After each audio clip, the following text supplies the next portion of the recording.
¿Cuál fue el método de investigación que llevó a cabo Marx para escribir El Capital? ¿En qué sentido la dialéctica de Marx se distingue de la de Hegel y otros? ¿Cómo podemos superar la abstracción de la economía clásica para tener un entendimiento más concreto de las relaciones de producción, distribución, cambio y consumo? Hola, soy Amílcar París Mandoki y gracias por acompañarme a Filosofía de la Historia. En esta cápsula veremos la introducción de los Grundrisse de Marx, los borradores que escribió en 1857 y 1858 y que establece la metodología sobre la cual se construye su obra magna. Veremos el contexto de la obra, cuál es el procedimiento dialéctico que utiliza y la primera aplicación que hace sobre las cuatro principales esferas de la economía. Así que, comencemos de una vez.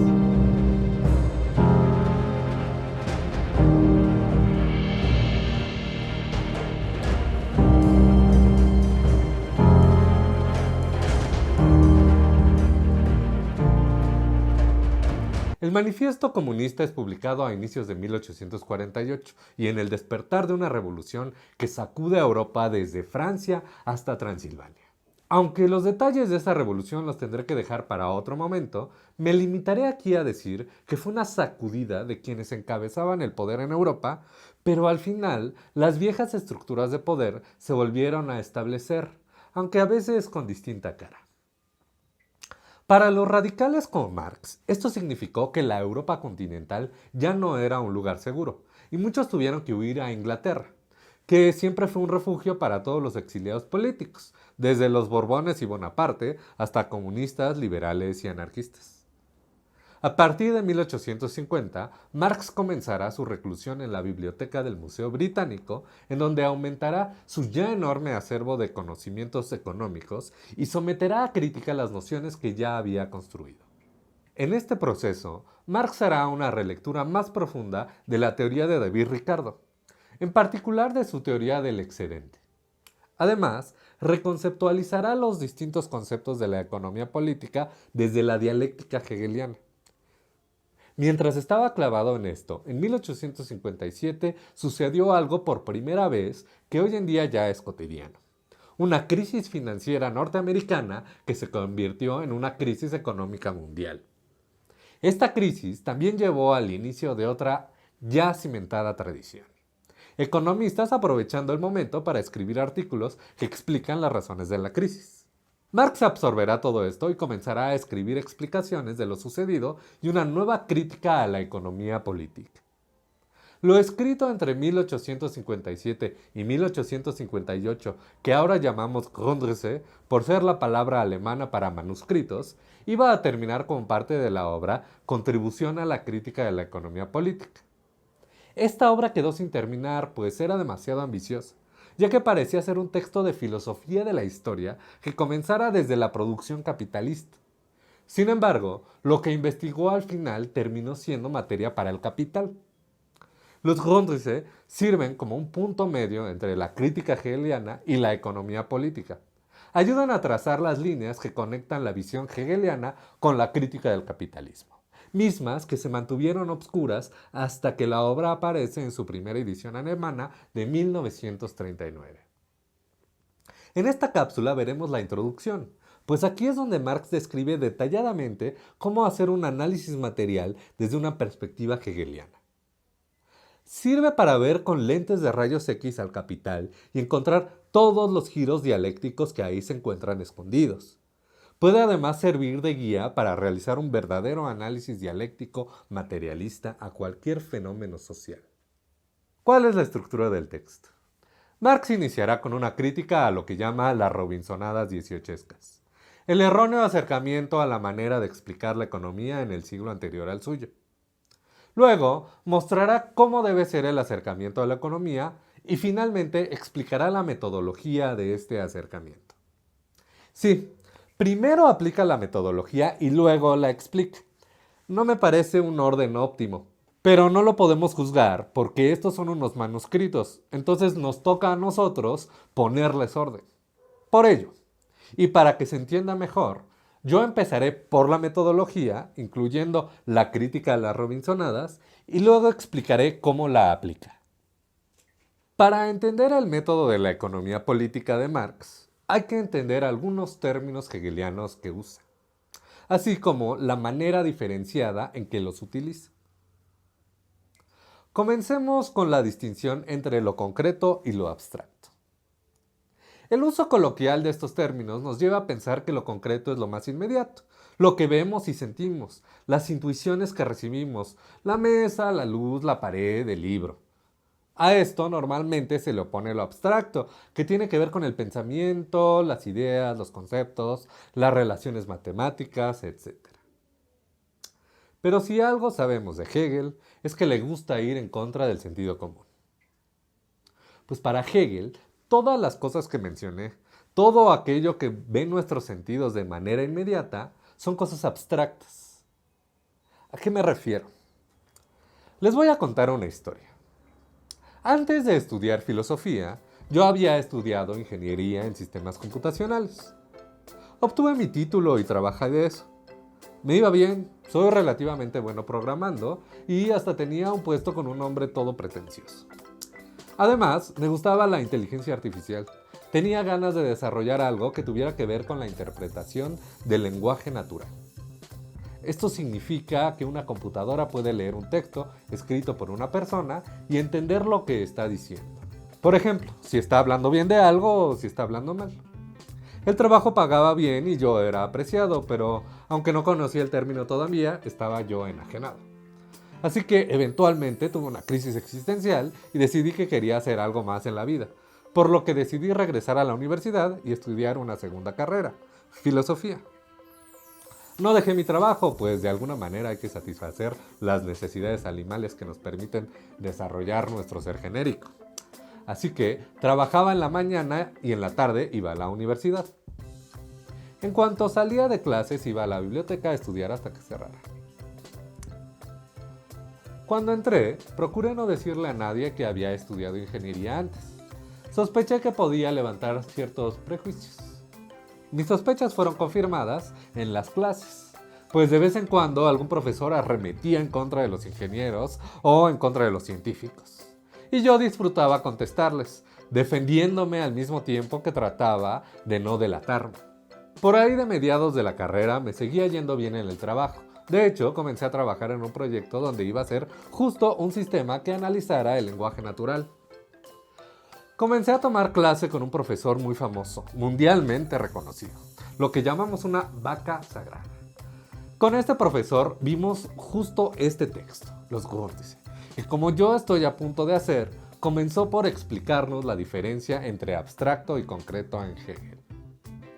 El profesor comenzó a decir algo así como: los ingenieros creen que son muy concretos. Yo internamente contesté: pues sí, trabajan en un motor y creen que ese motor es lo más concreto. Pues sí, ¿qué cosa más concreta hay que un motor? Con sus pistones y sus válvulas, y están hechos de metal y son pesados y ruidosos. ¿Qué más concreto que eso? Es que no se dan cuenta que están abstraídos en el motor.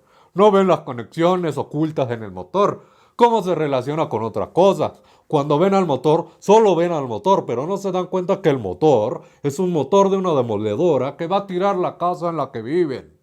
Y es que para Hegel, lo más abstracto es lo más simple y lo más concreto es lo más complicado. Ver a un objeto aislado es ver al objeto en sentido abstracto, separado de toda conexión que puede tener con lo demás, con todas las demás cosas en el mundo. Marx nos recuerda en este texto que Spinoza, a quien Hegel le debe mucho, definía la determinación como negación. Por ejemplo, cuando nos referimos a los objetos negros, nos referimos a una determinación de la totalidad de objetos. Negamos todos los demás objetos, los grises, los rojos, los morados y los multicolores. Además, podemos juntar determinaciones para ser más específicos. Podemos hablar de zapatos negros, con lo que no solo niego todos los objetos que no son negros, sino también todos los objetos que no son zapatos, aunque sean negros, como las chamarras negras, los coches negros y las aguas negras del capitalismo yanqui. Desde el punto de vista de Hegel y de Marx, Los conceptos se construyen negativamente a partir de determinaciones. Así, cuando hablamos de lo abstracto, hablamos de lo menos determinado, lo que tiene el menor número de determinaciones.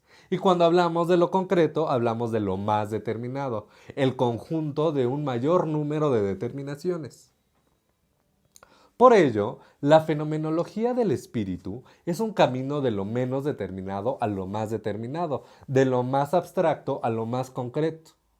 Comienza en lo más abstracto, la intuición sensible, un ruido, un color, un objeto que observas. Progresa dialécticamente confrontando el momento con una negación determinada que es su antítesis y sintetizando las actuales determinaciones con las nuevas. El proceso dialéctico de Hegel es un proceso de síntesis que va de lo más abstracto e inmediato a lo más concreto, que es lo más real. Para Hegel como para Spinoza, el proceso de síntesis tiene una importancia central, mientras que el proceso de análisis es relegado. En la fenomenología, el proceso de análisis es un proceso reflexivo, es un mirar hacia atrás, eliminar determinaciones para ver un momento anterior del objeto, un momento más abstracto, menos real. Esto muestra que Hegel piensa que los conceptos más abstractos preceden lógica e históricamente a los conceptos más concretos. Para Marx, esto parte de una confusión entre el camino del entendimiento y el camino de la realidad misma. Yo no sé si lo llamaría confusión, porque Hegel está bastante convencido de que todo lo real es racional y todo lo racional es real, de que la razón guía al mundo, que es el absoluto y es la idea. Pero como bien sabemos, esa es la parte de Hegel con la que Marx no está de acuerdo. Marx va a replantear el método dialéctico a partir de la distinción entre el camino de la realidad y el camino del pensamiento. Hacer esto lo lleva a crear una distinción entre lo concreto real, que es lo concreto representado, y lo concreto pensado, que es lo concreto síntesis de determinaciones. El punto de partida del método dialéctico materialista es entonces lo concreto representado, la realidad misma, la cual es concreta sin importar si la observamos o no. La realidad tiene una multiplicidad de determinaciones, las cuales no requieren que las percibamos, pero en un principio se nos aparecen como caóticas. A partir de lo concreto representado, hacemos un análisis. Esto es, eliminamos determinaciones para llegar a conceptos cada vez más simples. Desmenuzamos las determinaciones para llegar a determinaciones abstractas. A diferencia de Hegel, en el que este proceso es regresivo, para Marx es progresivo. Partimos de lo concreto y vamos a lo abstracto por medio de comparación, comparando objetos similares, eliminando lo contingente y manteniendo lo esencial. Así, por ejemplo, podemos acercarnos a un ecosistema que en un principio nos aparece caótico con una multiplicidad de criaturas. Podemos proceder de manera analítica, obteniendo las determinaciones abstractas como robles, pasto, agua, puercos, gallinas, cuervos, pericos, tucanes y pingüinos. Comparando a estos últimos, podemos profundizar el análisis eliminando las determinaciones particulares de cada especie y llegar a una categoría más abstracta, por ejemplo, la de ave. El ave no existe. Es una determinación abstracta creada por el pensamiento, por nuestra capacidad de percibir lo universal.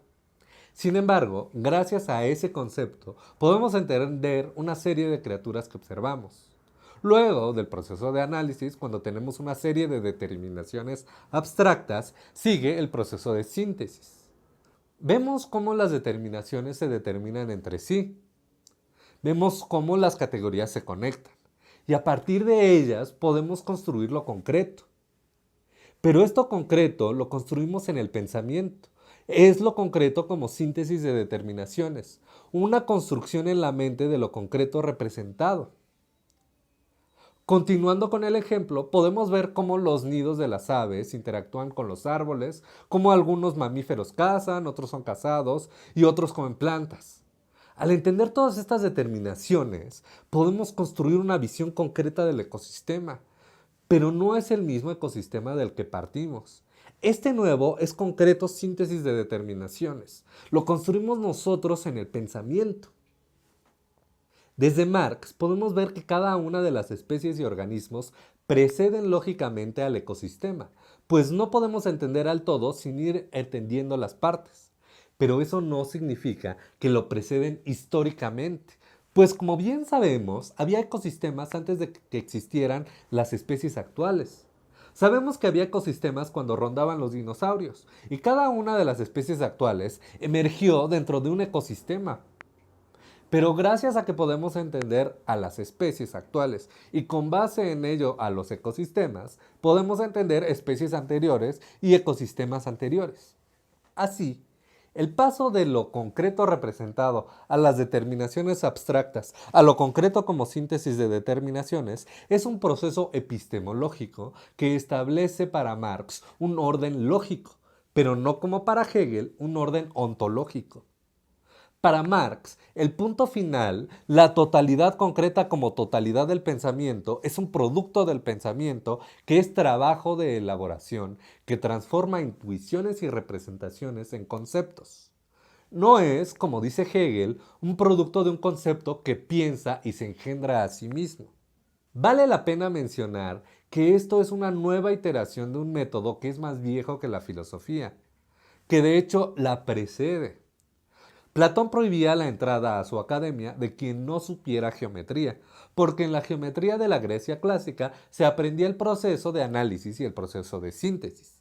Pero lo que aquí es nuevo viene en 3 pasos. El primero es el de Spinoza, de entender la determinación como negación. El segundo es el de Hegel, quien interpreta a Spinoza de una manera que le permite ver el análisis como eliminación de determinaciones, a la síntesis como la unión de determinaciones, a lo abstracto como lo menos determinado y a lo concreto como lo más determinado. Además, Hegel pone todo esto en movimiento como un proceso, el proceso dialéctico. Marx llega para superar la enajenación hegeliana que identificaba la realidad con el pensamiento y para desdoblar el proceso en 2 pasos, el de análisis y el de síntesis. Ahora, esto que he explicado con ejemplos en la biología, Marx lo hace sobre la economía política. Busca partir de individuos que producen en sociedad o de la producción de los individuos socialmente determinados. En la economía política anterior a Marx, estaba de moda incluir un capítulo inicial en la que se trataban las condiciones generales de toda producción. Para Marx, esto solía incluir tautologías vulgares de determinaciones muy simples sobre las condiciones necesarias para la producción, así como las condiciones que la hacen avanzar. Esto realmente consistía en un montón de tautologías que terminaban afirmando que la riqueza se crea más fácil en donde más existen elementos que la crean. Marx expresa una frustración ante la falta de seriedad de los análisis sobre la producción en general, pues parece Pues parece ser que lo único que quieren afirmar es que ésta es regida por leyes eternas de la naturaleza, las cuales casualmente terminan siendo las relaciones sociales burguesas. El cazador y el pescador solos y aislados con los que comienzan Smith y Ricardo pertenecen a las imaginaciones desprovistas de fantasía que produjeron las Robinsonadas dieciochescas, las cuales, a diferencia de lo que creen los historiadores de la civilización, en modo alguno expresan una simple reacción contra un exceso de refinamiento y un retorno a una malentendida naturaleza. El término dieciochesco de Robinsonada fue acuñado por Johann Gottfried Schnabel para referirse al género literario que emergió tras la publicación en 1719 de la novela Robinson Crusoe. Esta novela causó tanto revuelo que produjo todo un género literario en el siglo XIX y engendró una multitud de obras de ficción. Como Marx menciona, los historiadores de la civilización pensaron que este género literario, que incluye a Ricardo Smith y hasta Rousseau, venía de una reacción contra el refinamiento y una búsqueda de regresar a la naturaleza. Pero Marx nota que esto solo es la apariencia estética de las Robinsonadas, pues lo que verdaderamente reflejan es la naturaleza de la sociedad civil, una sociedad de libre competencia donde cada individuo aparece desprendido de los lazos que antes lo integraban a un conglomerado humano. Robinson Crusoe es el producto de la disolución de las formas de sociedad feudales y de las nuevas fuerzas productivas modernas. Solo a partir del siglo XVIII aparece el individuo aislado para quienes las relaciones sociales son medios para lograr sus fines privados egoístas. Pero esta apariencia, menciona Marx, también es falsa, es una abstracción, porque en este siglo es en el que las relaciones sociales han llegado al más alto grado de desarrollo. El que la producción aparezca desde un individuo aislado es tan absurdo como el que lo haga el lenguaje. Sin embargo, Smith y Ricardo lo ven al revés y toman el resultado histórico abstracto, el individuo aislado, como el punto de partida de la historia. Han confundido al trabajo asalariado con el trabajo en general o la propiedad privada con el trabajo acumulado. Han cometido el error de Hegel de pensar que lo más abstracto precede a lo más concreto. Se imaginan una sociedad primitiva con valor de cambio, pero para que ésta exista realmente se necesita una sociedad concreta en la que aparezcan las determinaciones de división del trabajo, propiedad privada, intercambio y mercancías. Sin embargo, muy a la Hegel, Marx reconoce que esto no es su culpa, sino culpa de su tiempo. Las abstracciones más generales surgen únicamente ahí donde existe el desarrollo concreto más rico, donde un elemento aparece como lo común a muchos, como común a todos los elementos. Entonces, deja de poder ser pensado solamente bajo una forma particular. Es decir, para poder entender las determinaciones abstractas de la sociedad, ésta tiene que llegar a un desarrollo tal que exista una diversidad de elementos que se pueden comparar y así realizar correctamente el análisis. Así, el trabajo en abstracto o trabajo en general solo es pensable en una sociedad en la que los individuos pueden pasar fácilmente de un trabajo a otro, donde un trabajo particular le es indiferente. Por ello, para Marx, solo en la sociedad burguesa industrial, que es la más compleja y desarrollada, se pueden comprender las categorías, la organización y las relaciones de producción de todas las formas de sociedad pasadas. Tomando todo esto en cuenta, regresemos al punto de partida. Marx quiere hablar de la producción en abstracto, de las determinaciones esenciales que hacen a algo producción. Para obtener estas determinaciones hay que llevar un proceso de análisis que atienda al hecho que todas las épocas de la producción tienen ciertas determinaciones comunes. Por ejemplo, en ellas hay un sujeto que es la humanidad y un objeto que es la naturaleza. También hay que ver que toda producción requiere un instrumento, aunque éste sea solo la mano, y que este instrumento requiere de trabajo pasado acumulado, aunque éste solo sea la habilidad adquirida por la práctica. A partir de esto, Marx aventura una definición general de la producción. Toda producción es apropiación de la naturaleza por parte del individuo en el seno y por intermedio de una forma de sociedad determinada. Cuando afirma que la producción es apropiación, lleva consigo el hecho de que una forma de producción implica una forma de propiedad.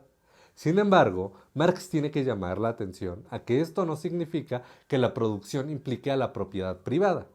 De hecho, recuerda que históricamente ha sido más común la propiedad comunal. Además, una forma de propiedad determinada también implica instituciones jurídicas, por lo que cada forma de producción engendrará sus propias instituciones jurídicas y su propio gobierno. Luego, aclara que también en la distribución se podría realizar un proceso similar en la que se extraigan los caracteres comunes de los distintos momentos históricos para ver cuáles son sus características generales. Se pueden observar determinaciones generales sobre la distribución, que refiere a que una parte de la producción social le toca al esclavo, al siervo o al trabajador, y que otra toca al sacerdote, al señor, al conquistador o al burócrata. La proporción estará determinada por el concepto de propiedad y por la protección de ésta por medio del uso de la fuerza. Producción y distribución son parte de las 4 esferas que Marx identificará: producción, distribución, cambio y consumo. Establecerá las definiciones de estas esferas en 6 dimensiones semánticas diferentes, de acuerdo a la función, al producto, al proceso, a la relación sujeto-objeto, a la determinación cualitativa y cuantitativa y al silogismo. Valdrá la pena, si gustan, revisar estas definiciones con cuidado, y para ello dejaré una liga a un diagrama que realicé sobre esto. Pero ahora procederé a una visión sintética de cada esfera. Marx construye las esferas desde la más general o social, aquella de la producción, hasta la más particular o individual, que es la del consumo. Desde esta perspectiva, la producción consiste en la objetivación de las personas mediante la apropiación de la naturaleza a las necesidades individuales. Es apropiación en dos sentidos: en que se vuelve propia a la naturaleza, se vuelve una propiedad, y en que se vuelve propia a las necesidades, se modifica para satisfacer las necesidades. El siguiente momento de lo general a lo particular es la esfera de la distribución. Esta consiste en la determinación de la proporción cuantitativa en la que la producción general corresponde a cada individuo. Cada sociedad tendrá sus reglas de distribución. En el capitalismo, el trabajador se queda con el salario y el capitalista con el resto. En el feudalismo, el señor feudal se queda con lo producido entre semana y el trabajador con lo producido en fin de semana. En la esclavitud, los esclavos se quedaban con apenas lo suficiente para no morir. Marx no lo menciona explícitamente, pero queda claro que en la distribución se abstrae todo elemento cualitativo de la producción y solo se mantiene lo cuantitativo. En el feudalismo, la distribución se da en términos de días trabajados y en el capitalismo en términos de valor o dinero. La determinación cualitativa se obtiene en el siguiente paso, en el del intercambio. Esta esfera es en la que los individuos intercambian entre sí los productos que pertenecen a su proporción para obtener aquellos elementos específicos que van a satisfacer sus necesidades. Es decir, los individuos llegan con la proporción de que les tocó de lo que produjeron o no produjeron y la cambian para obtener aquellos productos que van a satisfacer sus necesidades de alimentación, vestido, vivienda o espíritu. Estos productos luego pasan al momento más particular y específico, el consumo. Aquí, el producto se subjetiva, se vuelve persona, satisface las necesidades del individuo. Con esto se resuelven dos pasos. El primero, el del análisis. Quedan definidos los conceptos correspondientes a las 4 esferas de acuerdo a sus determinaciones abstractas. El segundo es el de una primera síntesis que muestra una determinación lineal desde la producción hasta el consumo. Sin embargo, el proceso de síntesis es mucho más rico y complejo, pues las distintas esferas llevan entre sí muchas más determinaciones que las que se observan en un principio. Como vimos, la síntesis consiste en unir determinaciones. Esto significa que las determinaciones se van a determinar mutuamente. Siendo que la determinación es negación, ¿significa que ahora producción, distribución, cambio y consumo se niegan? Sí y no. Aunque suene redundante, una determinación es una negación determinada. Decir que la producción determina el consumo significa que la producción niega al consumo, pero no que el consumo desaparece, sino que se limita. Una sociedad que solo produzca comida chatarra, solo consumirá comida chatarra. La síntesis entre producción y consumo nos muestra cómo se limitan mutuamente, y esta sucede en 3 dimensiones. Consumo y producción son inmediatamente idénticos. Tienen una relación en la que se median mutuamente y se crean uno al otro. La primera dimensión es la identidad inmediata entre consumo y producción. Esto es, que el consumo y la producción son lo mismo. Al producir, se consume la materia prima y los medios de producción, pero también algo más, las fuerzas vitales del individuo que produce. Se consume una especie de fuerza que se usa para el trabajo, algo así como una fuerza de... Bueno, Marx no le pone nombre aquí. Pero esta identidad no solo se da del lado productivo, también del lado del consumo. Marx nos recuerda que cuando consumimos los bienes producidos, también estamos produciendo, pues nos producimos a nosotros mismos. ¿Significa que producción y consumo no tienen diferencia? No, ambos momentos son diferentes, pues el primero es el momento en el que el productor se objetiva, mientras que el segundo es en el que la cosa se personifica. En ambos extremos de la relación hablamos de producción y consumo, pero se distinguen por las determinaciones de sujeto y cosa, desde las cuales son momentos opuestos. La producción del sujeto es consumo de la cosa, la producción de la cosa es consumo del sujeto. La segunda dimensión de la interdeterminación entre producción y consumo es la mediación. La producción es mediadora del consumo y viceversa. Esto es porque la producción crea el medio para ser consumido, crea aquello que se consume y sin lo cual el consumo no podría existir. Así no solo media, sino produce al consumo. Pero el consumo también crea el medio para el producto, crea el sujeto para el cual son los productos. Para explicar esto último, Marx se refiere al concepto aristotélico de dynamei o potencia. Este concepto, junto con energía, resuena en el sentido en el que Hegel se refiere a la cosa en sí y la cosa para sí, la cosa en potencia y su realización. Así, el producto solo lo es en potencia en el momento de la producción y se realiza como producto solo hasta ser consumido. Un vestido solo se realiza cuando se lleva puesto. Unos tacos solo son realmente tacos hasta que alguien se los come. Antes de eso, solo son tacos en potencia. Además, todo objeto producido tiene una finalidad. Como diría Kant, esto significa que solo puede ser pensado como construido para cumplir un fin. Y el fin de todo producto es el consumo. Por ello, el consumo pone idealmente el objeto de la producción como necesidad y finalidad. Adicionalmente, al ser la producción mediadora del consumo, la producción produce el acto del consumo y de ese modo al consumidor. La producción de teléfonos inteligentes con cámara produce a gente que se toma selfies y las sube a redes sociales. Y la producción de redes sociales produce a gente que está obsesionada con tener likes, discutir sobre minucias con extraños y enojarse constantemente. La producción crea al objeto para el sujeto, pero también crea al sujeto para el objeto. Por ello, la producción es el primer momento del camino fenomenológico y el consumo es el último momento. El consumo existe desde el principio en potencia. Todo el proceso es el proceso de realización del objeto hasta que lo logra en el último momento. La realización total del producto es la satisfacción de las necesidades del sujeto.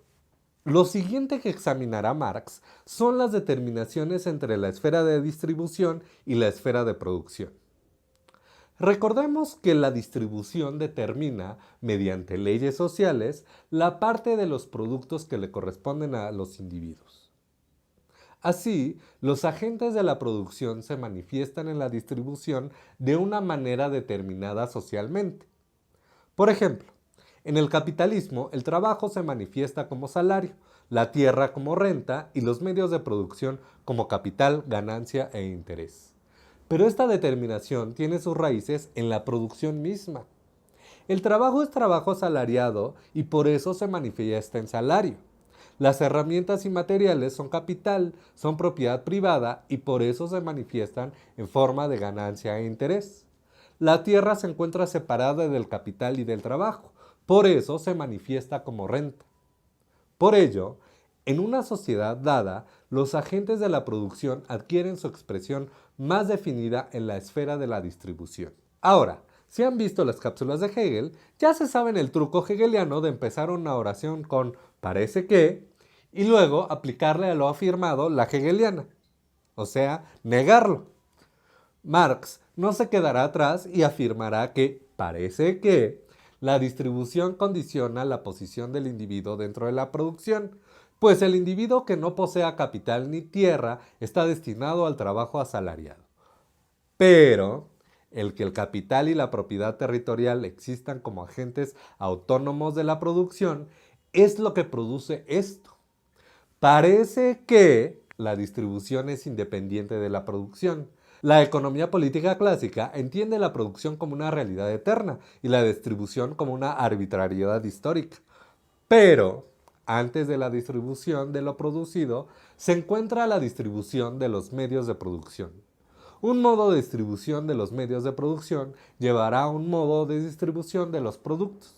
Puesto de este modo, esto es, afirmar que la distribución es independiente de la producción, suena ridículo, pero es una ilusión muy común dentro del capitalismo. Buscan cualquier video sobre las personas más ricas del mundo y encontrarán una infinidad de clips motivacionales sobre el secreto del éxito, sobre la actitud que se debe tener, sobre una visión del mundo. No voy a negar que es necesario tener cierta actitud, tener ciertas ideas y hacer ciertas cosas para que te vaya bien, pero si no tienes capital, no tienes nada. Lo que tienen en común las personas más ricas del mundo es que tienen capital, esto es, tienen poder de decisión sobre el trabajo de otras personas y tienen el control de medios de producción. Estos medios toman la forma de oficinas, servidores, código de software, centros de distribución, fábricas de automóviles, líneas de telecomunicaciones y redes de distribución. Gracias a que tienen todo esto, a la hora de distribuir los ingresos, estas personas se quedan con una proporción mucho más grande que las que obtienen sus pobres empleadas y empleados. Entonces, ¿precede la distribución a la producción? No, tienen una relación dialéctica. En un momento, una cierta distribución aparece como el supuesto de la producción, pero tal producción llevará a una nueva distribución. El movimiento histórico que desarrolla fuerzas productivas mediante la producción hace que estas fuerzas productivas tengan efectos sobre la distribución y esta a su vez sobre la producción. Las máquinas se producen, pero estas afectan a la distribución, generando diferencias en el mercado y la ganancia. Esto es, en la proporción de producto que les corresponde a los trabajadores y al capitalista. La última esfera, la esfera del cambio o la circulación, es la que menos atención recibe en este texto. Esto es debido a que para Marx solo tiene una función mediadora. Media entre la producción y la distribución, media entre la producción y el consumo, y media dentro de la producción misma. Esto significa que el cambio aparece para mediar una vez que se produce y se reparte lo producido, que aparece antes de que los individuos consuman y que aparece dentro de la producción en el proceso en el que las materias primas y los elementos de la producción van cambiando de manos hasta convertirse en el producto final. El cambio determina la producción cuando el mercado se extiende. La producción amplía su ámbito y se subdivide más. Marx va a aclarar que para que haya cambio se necesita división del trabajo y para que haya cambio privado es necesaria la propiedad privada. Esto significa que el cambio también es determinado por la distribución y por la producción. Así queda explicado el método dialéctico materialista, el método que parte de lo concreto representado y mediante el análisis llega a determinaciones abstractas para ir desde ahí mediante la síntesis a lo concreto como síntesis de determinaciones. Incluye dentro de sí la inducción como proceso de análisis y la deducción como proceso de síntesis. Trae a la realidad material el proceso dialéctico y eleva a lo más concreto el proceso de observación. Es una metodología que nos invita a analizar nuestra propia realidad y darnos cuenta de cuando estamos abstraídos en ella. Nos permite ver que estar en lo concreto representado no quiere decir que no estemos abstraídos. Cuando yo estaba trabajando de ingeniero de software, estaba iniciando un proyecto de análisis del lenguaje natural, un sistema que analizara un texto y pudiera realizar una evaluación al respecto. ¿Está el autor expresando agrado con el objeto o desagrado? ¿Es un texto halagador o un texto crítico? Era un software complicado que podría tener varias aplicaciones. Cuando mi maestro me dijo, es que no se dan cuenta que están abstraídos en el motor. No ven las conexiones ocultas en el motor, cómo se relaciona con otras cosas. Cuando ven al motor, solo ven al motor, pero no se dan cuenta que el motor es un motor de una demoledora que va a tirar la casa en la que viven. Me di cuenta de lo que no estaba viendo. El software que estaba desarrollando se iba a vender a empresas, políticos y gobiernos para encontrar en las redes quienes estaban hablando a favor de ellos y quienes los estaban criticando. No estaba observando todas las determinaciones. Yo estaba estudiando filosofía para elaborar una crítica del mundo real y quería esa crítica publicarla en redes. Un software como el que yo mismo estaba haciendo podía servir justo para encontrar a personas como yo. Pensaba que estaba en lo concreto, pero estaba abstraído. Estaba construyendo el motor de la demoledora que buscaba destruir mi propia casa.